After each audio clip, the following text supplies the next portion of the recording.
Nanti kalau kita ada anak ni tuan-tuan lagi lah lebih senior pada saya dan lebih veteran, dan tentulah mempunyai anak yang dah besar dah pun.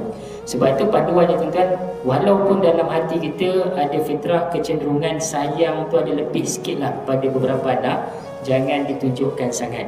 Sebabnya takut nanti timbul perasaan iri hati, dengki dan juga hasad. Sayanglah semua. Cuma maklumlah kadang-kadang itulah sifat manusia ni, kita ada rasa lebih tadi, kalau boleh jangan ditunjuk-tunjuk sangat. Sayang lebih semua tu biar dah anggap sama rata tadi. Kadang-kadang mentang-mentang nak mak dia sayang sangat dekat angah tu, asal dia balik macam-macam makanan sedap mak masak. Kamu dah memang duduk dengan mak, kan, contohlah kan, semua benda kamu dah masak. Yang angah ni jangan balik, mungkinlah kita masak special sikit. Jadi itu contohlah, maksud kata sesekali di rumah walaupun anak tu duduk sama dengan kita, layanan tu kadang-kadang sesekali masak